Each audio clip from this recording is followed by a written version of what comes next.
Well, welcome everybody to CB. I'm happy to have you guys all here. We've been here for over 10 years on Main Street, Norway, doing climate justice work. We've kind of shifted more towards the climate justice end from the climate action end. When we started, we thought we'd just solve the problem by more solar panels and things like that. And as we all know, things are a lot more complicated. So we've gotten more complicated. We're involved in a lot of statewide networks, and then we are a service provider for the state of Maine's Community Resilience Partnership. So we're working with 12 different communities here now on that program. And a lot of people have been talking about the EV stuff.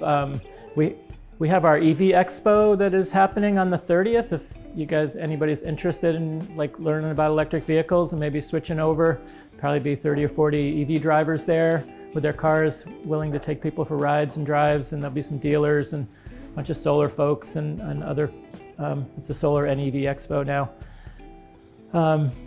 So Lisa, we work in food, shelter, energy, transport. We usually have some different projects. We have a lot of collaborative projects going. Right now we have a food project working with the Soil and Water District on a property that they have over in Brownfield. They're trying to figure out how to integrate some food production into their forest over there, the big community forest. So we have a little food forest at the community garden here. So looking at different crops that can create value for forest owners beyond just cutting trees and selling them for pulp or timber.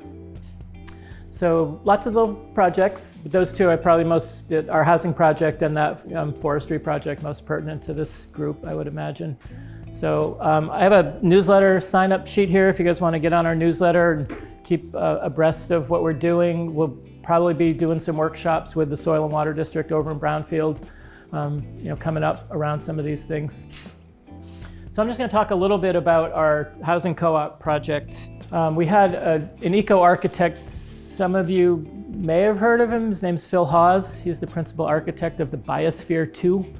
He's kind of a wild guy. He came and lived in our community here for a while and ran some Eco-Village Norway workshops. He had this vision for not only how we could build an eco-village, but how we could turn the entire of Norway into an eco-village, and just looking at what it takes to live kind of in harmony with the land and each other. And so in the last 2 years ago, a group of young people came together in our community. A lot of the people that work in our food co-op, in that that made your lunch today, that work in the bookstore, that work in the brewery, in the restaurants. There's no place for them to live here.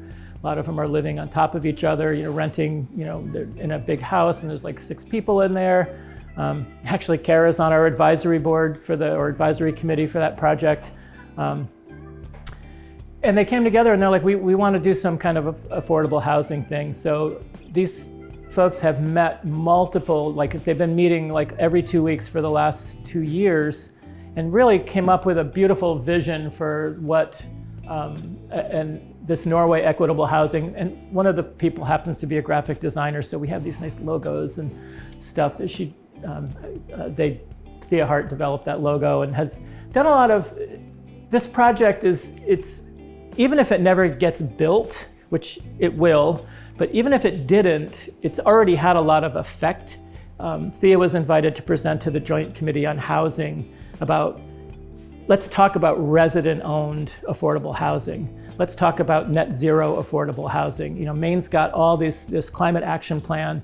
We have all these this justice equity piece of our climate action plan. Why are we thinking about building affordable housing and having oil heat or, rents that are just barely affordable for folks so that they'll never get ahead in the game? This is an equity-based model where the cooperative will own the development and the people that live there will be resident owners, and they'll rent from their own development that they own.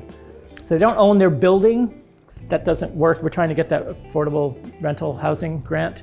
So they won't own their unit, but they'll collectively own the development and then rent from themselves, sort of. So that's, in a nutshell, the model. We'll get into that a little more, but they want to create a land trust so no one will own the land. Hopefully there's some talk with the Bomazine Land Trust that a Native American land trust would hold the property, kind of decolonize that relationship to the land. They want to make a net zero development that would generate more power than it uses, and produce some of the other needs on the site. and this shared ownership piece. Very simple concept drawings, that's what's there now. And this is our biggest problem right now is we have these buildings. We bought this land, we raised enough money to buy this land, mostly through one generous donation.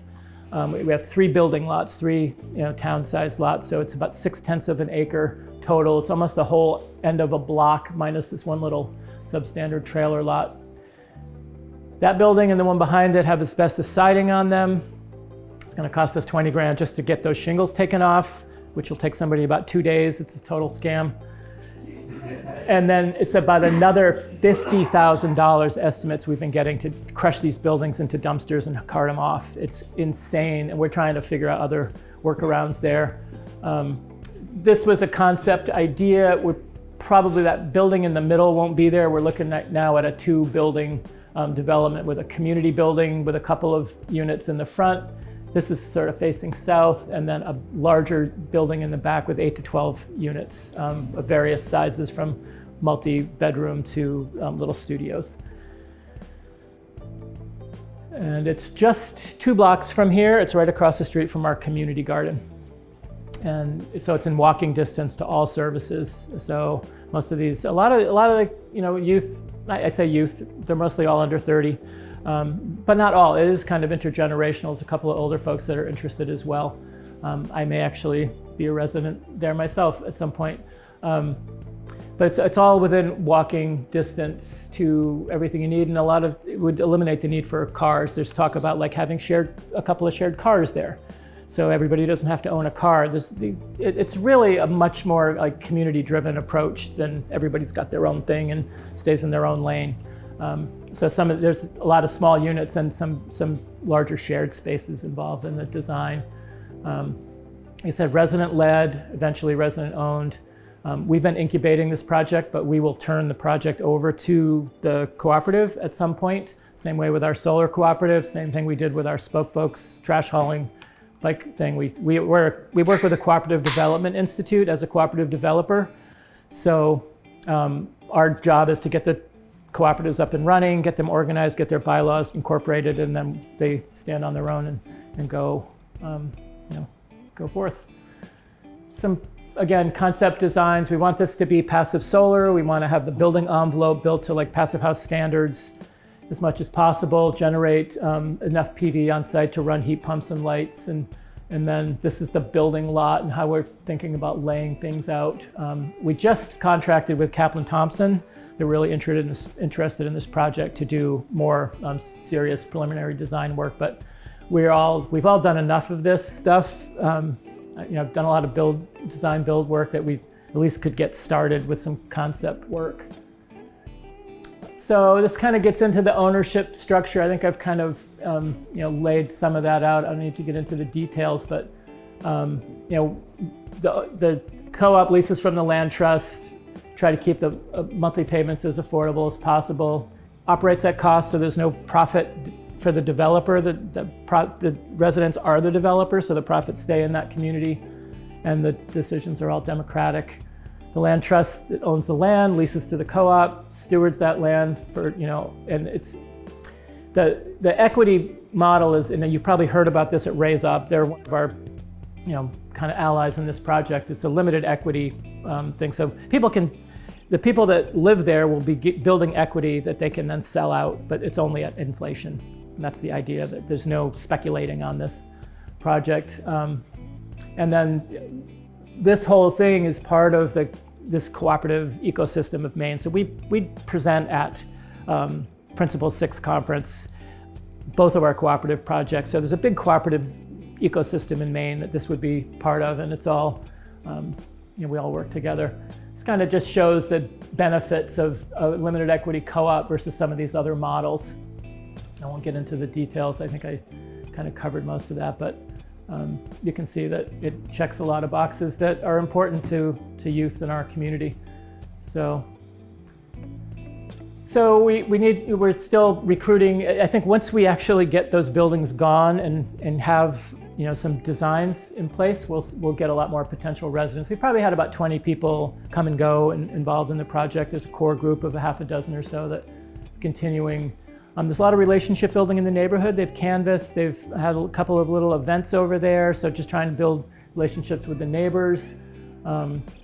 We've got to get rid of those buildings and the asbestos before we can secure pre-development funding. CB's actually fronting the money to the co-op for Kaplan Thompson, and we fronted the money to the co-op for a coordinator for the last year.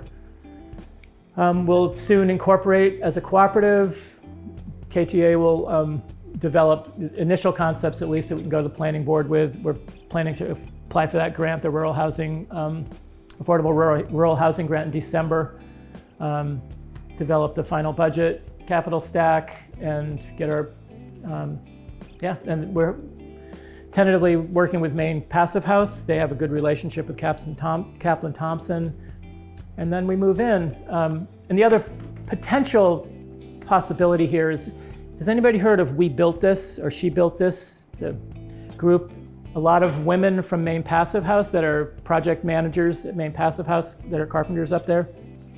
They're running these workshops for women and other people that are just not comfortable with traditional entry into the construction trades.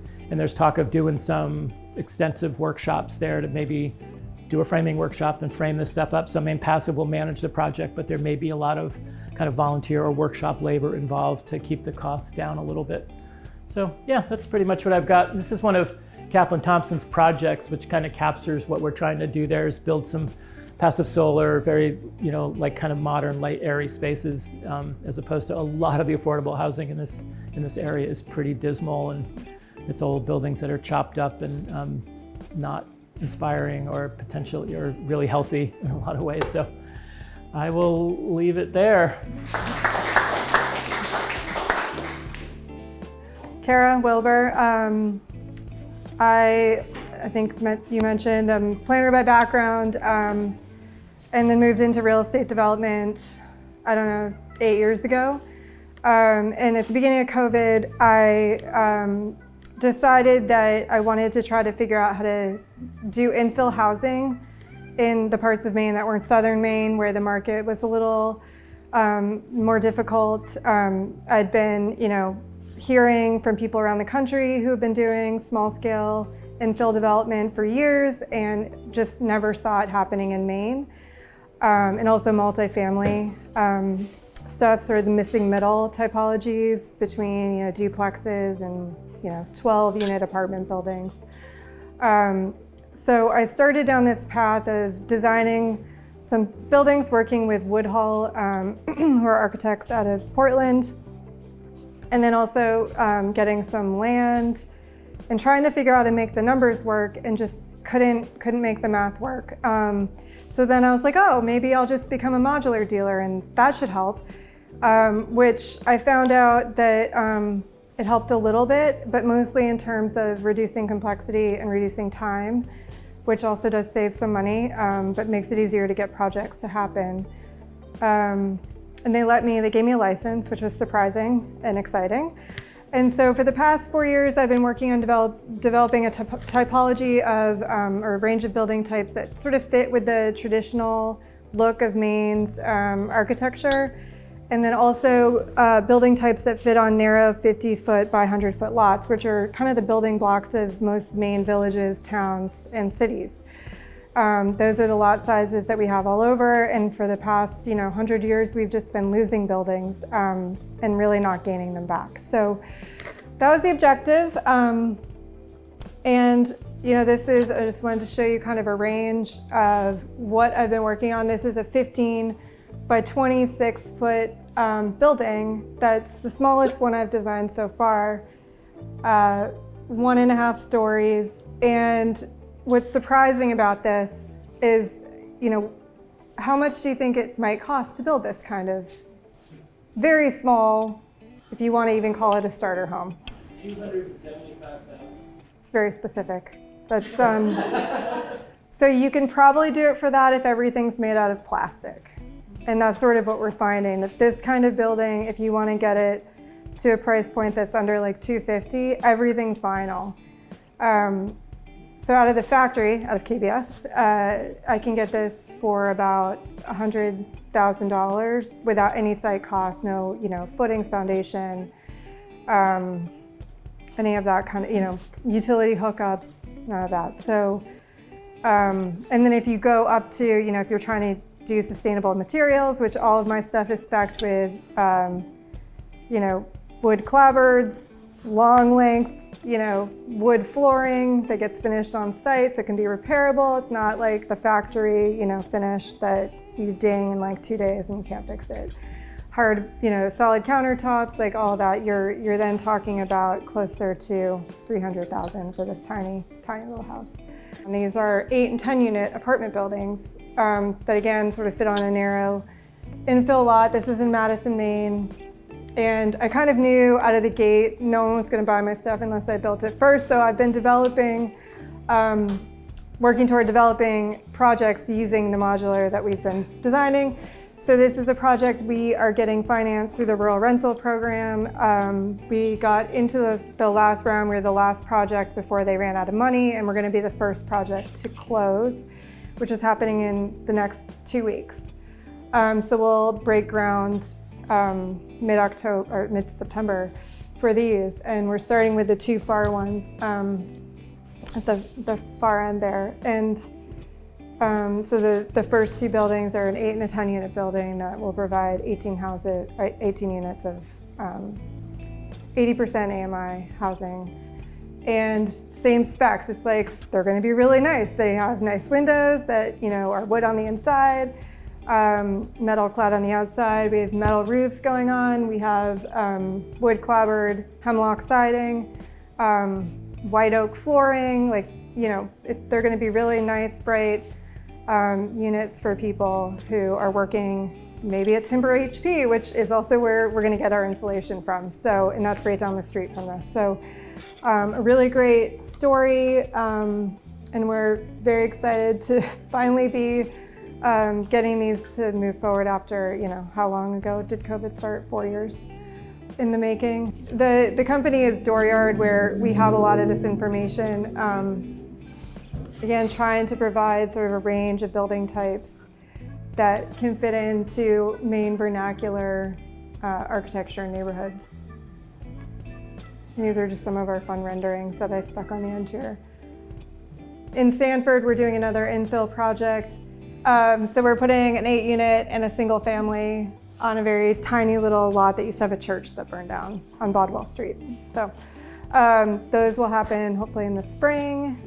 Again, same, general materials. We're probably gonna have to downgrade to asphalt shingles because we're using the Maine Housing Ownership Program, which is a much riskier financing program. And so cost becomes a lot more critical. And so we can't do everything we're doing in Madison here, unfortunately. But we'll probably still do the siding out of wood and a lot of the interior stuff out of wood, just probably asphalt shingles. And in Madison, we're doing solar. Here, we're not going to do solar. But those are kind of, some of the trade-offs you have to make when you start getting real pricing, which is alarmingly high. So, and that is all I brought to share with you. But I also have, if you are interested in seeing the plans that come out of the KBS factory for the buildings that are in the renderings, I have a bunch of sets of plans that you guys, anyone who wants to take them, can take them. That shows, basically the concept designed by Woodhull, the process is that it goes to the factory, and then for literally 1.5 years, we've been working with them to engineer those buildings and figure out where all the chases are, like get the windows lined up so that they're over each other and the porch is detailed out correctly and the roof line and the cornice detail, like all that stuff that makes the building look nice from the street.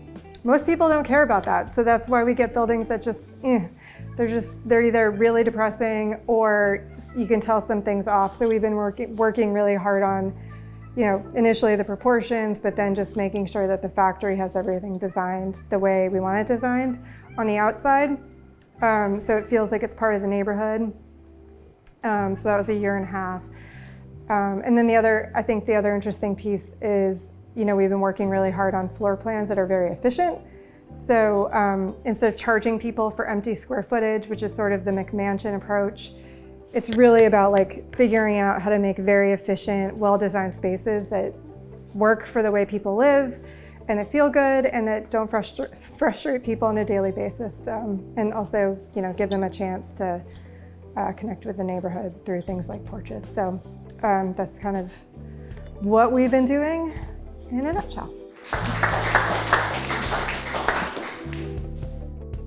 Caroline Pryor. I am the principal and founder of a startup called Zero Energy Homes. I live in eastern Maine in Mount Desert. And this is a project I have been incubating for about 4 years. I've talked to a number of you in the room on different aspects of things, and we are now in a round 1 capital raise. And our mission is 2-part. One is to bring a new housing product to Maine that is affordable, net zero energy, and made with 80 to 90% Maine materials. And the second is to form as an employee-owned co-op. So I'm really glad to be sharing the space with other co-ops today. I think everybody in the room understands the extent of the housing crisis. And I've stacked a couple of public missions together, which is solving for affordability, climate, and rural economic development, particularly the forest products sector. If you could go back to that slide for just a second, I wanted to focus on this number, 52,000 plus. Through the Northern Forest Center and the U.S. Endowment for Forestry and Communities, we received a grant to do a market study, and we know the number from Maine Housing that we need at least 20,000 units. When we put low and moderate income together, the need is more like 52,000 units of housing that are needed. So I mentioned our 2-part mission to bring the housing product and to do that through a worker-owned co-op. Part of our business strategy is, and it was so great to be at KBS, we envision 2 manufacturing lines in our factory. One is going to be a basic non-custom line, and that's 75% of our product, and we'll have a second line that will be a more custom line. And the custom will help underwrite the affordability for the more affordable. Our financial model has generated these 185 to 215. Those are the price points we aim to build at from the factory. So you would still have to add transportation and your final set that they talked about at KBS, but that's the price point that we're aiming for. This is a little glimpse into our business plan as we have tried to figure out how do we get the price point down so that it is affordable. We've tried to layer in as many strategies to get to that place. And I think I want to focus on this innovation mindset, which is, you may have heard through University of Maine, how do we keep young people with families, how do we keep them engaged in a business like this so that we don't have the worker turnover, that we can attract workers? Like to open, we need 22 people. That's our first staff. Where are we going to get those people and how are we going to keep them there? Part of the strategy is through having it be a worker-owned co-op. The second is to really have a leadership opportunity where every person who works there can contribute to the betterment of the company every day. One of the things we know is that co-ops across the country have a much higher employee retention rate, loyalty factor, and they tend to build a better product. We are looking for about 20,000 square feet of manufacturing space. Talking to a couple of different communities. I've been working under the fiscal sponsorship of our Katahdin in the Millinocket region, and I've had some early support from the Sewell Foundation. I don't know that the Katahdin region is going to be ready to have this kind of facility when we're ready to start building it, which is going to be pretty soon. So I'm now looking at other regions Bangor brewer. I live near Ellsworth. Ellsworth is really interested in hosting a manufacturing facility like this. Our scale that we would like to build at is between 30 and 50 homes a year. That's great if we can do that, but it's only going to scratch the surface of the housing and the climate crisis. So part of our business model is to figure out how to make it successful and then export it. So our vision is that there would be multiple zero energy homes or some other name across the Maine landscape, New Hampshire, Vermont. Upstate New York is interested in this. They're interested in Montana and in Arkansas. It's we want to take a few years, figure out how to do it well, and then export it. And part of, I'll just mention one other thing with the architectural fees. We have to have them be open source. The plans have to be open source. We just can't keep reinventing the wheel. We know how, and I was very interested in the first presentation because we can't keep designing and redesigning kitchens and bathrooms. I mean, we know how to do that, and that's a way to capture some savings. I've been working with Lee and others on the supply chain, and the most important word on this page is draft. So we're working with a builder, Ryan McEachern from Maker Construction, who does a lot of work with Bright Built Homes, and he used to be an employee at KBS, really understands modular building. And he has been talking to the different suppliers, and this is what we've come up with so far, and I think the really exciting next piece is when we are able to bring in some of the more local wood suppliers. And how we do that at scale remains to be seen, but that's the goal. Okay. This is a peek at the first home we're planning to build. It's with Wabanaki Public Health and Wellness and Penquist Cap Agency. We designed this for what they consider to be the most needed housing product for their clients, which is a 3-bedroom, 2-bath, 1-floor living. And I think you all know, what makes a net zero energy home. It's really only 3 things. It's a tight thermal envelope, it's efficient mechanical systems, and it's solar electric generation, either on-site or through a community solar farm. A little peek at the inside. I should also mention, just from a design standpoint, the home product that we'll be building does require a foundation because the mechanicals are all in the foundation. I believe in equity. I believe in the future, and part of what draws me to this work is I'm interested in bringing new money to Main Street and to Maine, where investors can invest and see the return and the benefits here and not on Wall Street. So I think there's a really exciting opportunity to build homes for Maine people in Maine with Maine materials, and the profit stays in Maine. I know that's a strange concept, but that's what drives me.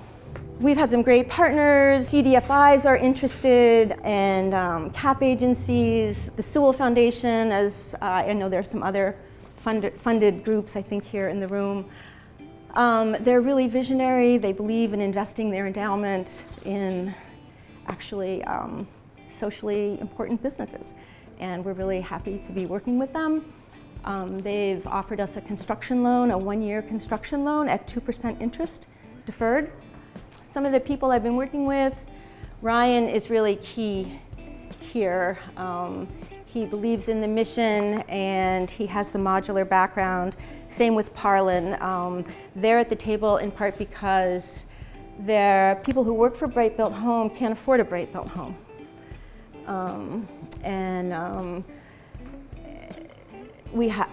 Working with the tribes is just essential. I think I'll leave it there so we have time for questions. All right, so thank you for having me be part of your program today. It's really great. Okay.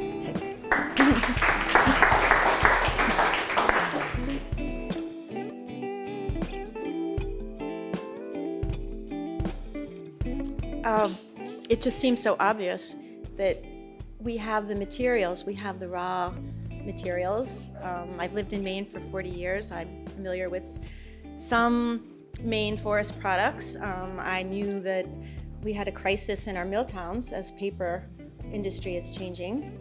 How does the price of materials, how do you factor that into the project? Okay, so on the spec sheet that Ryan and I developed for house number 1, on the supply chain, as he called Pleasant River and Huber, he found that Maine sourcing was not any more expensive than getting the materials for other places. That's what. How about materially not more expensive? Yeah, Scott and Kara, how do you look at that question? It's kind of funny because those 4 posters up there are from when we started 10 years ago, and one of our questions was, what if affordable housing crafted from locally harvested earth-friendly materials was available to everyone in our community? I think we've just stuck to those guns. I have a little sawmill. There's a lot of materials around here. It's like, why wouldn't we just work with our local materials and keep that money circulating in our economy? We're definitely trying to use local materials as we can. I think there's always a push and pull. What we heard from the factory is that it actually is a lot cheaper to not use our local lumber mills, and so they're not using them. They're using other ones that can provide much better pricing for like the 2x4s and some of the bulk materials they get. And we really push because we have relationships with local suppliers, and we were hoping to use them, but that's not going to be the case because of costs. Windows is another interesting one. We were just talking about this in the factory. The 2 window companies we have in Maine are vinyl, and so we went with an out-of-state. We're using Pella windows because they're wood.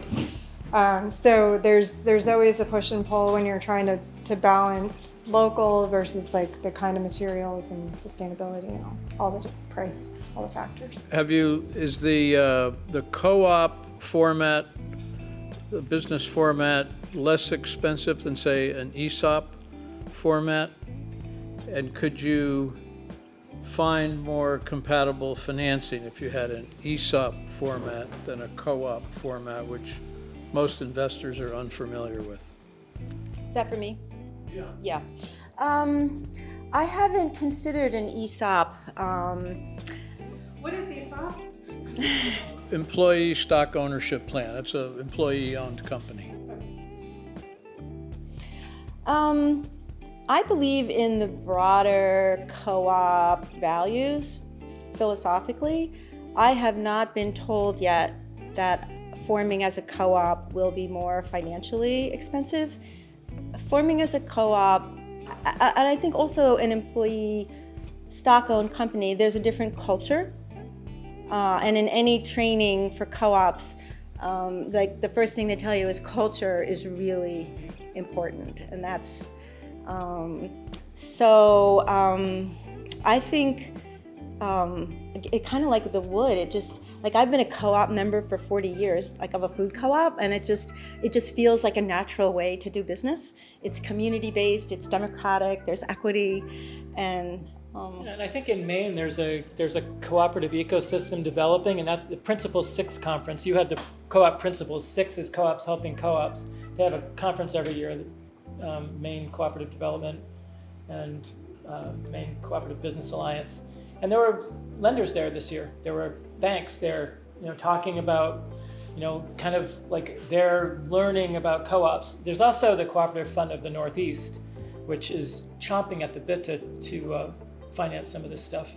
They're dying to finance our community solar cooperative because that's their mission.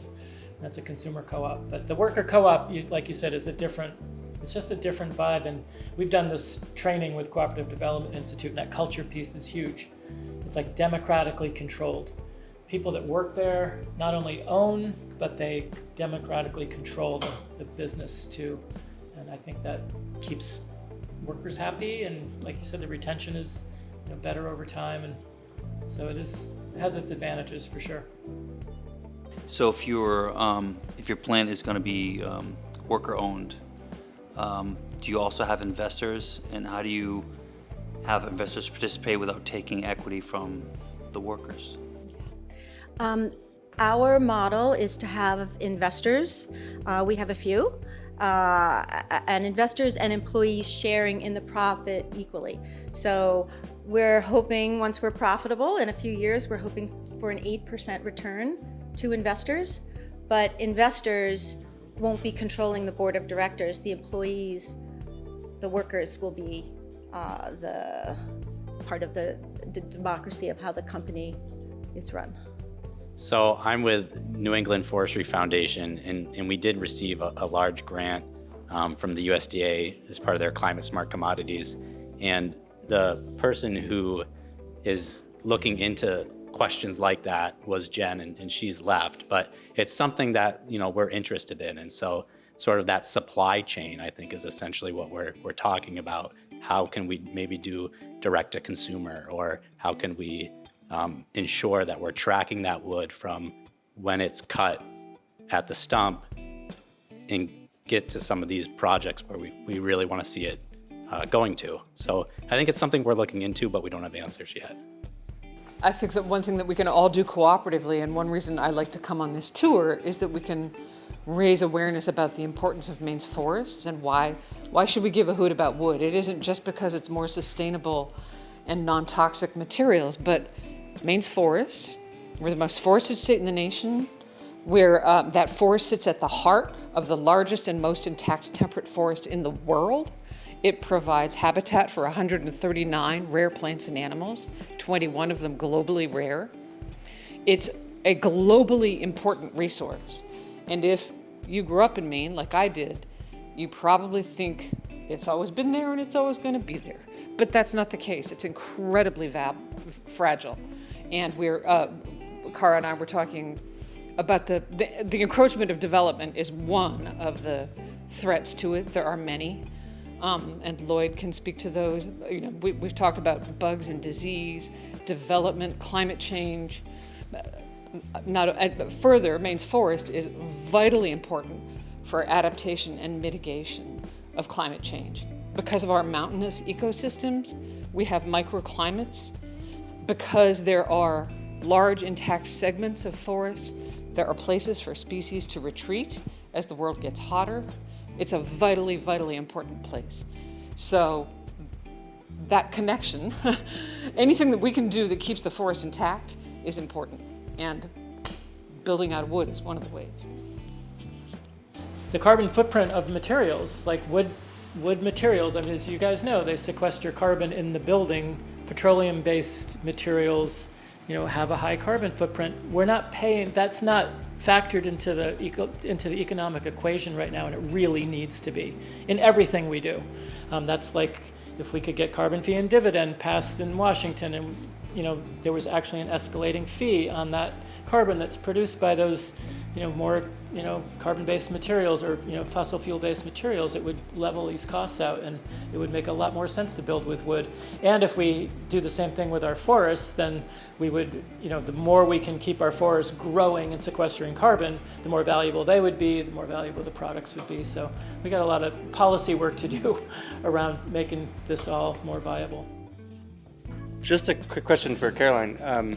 That study that you guys did, the 52,000 units of housing, is that for just what's in-state needs currently?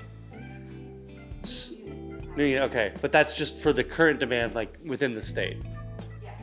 That doesn't account for like Maine becoming a climate refugee state and taking into account like all the other homes that are gonna have to be built, right? Okay. Thanks.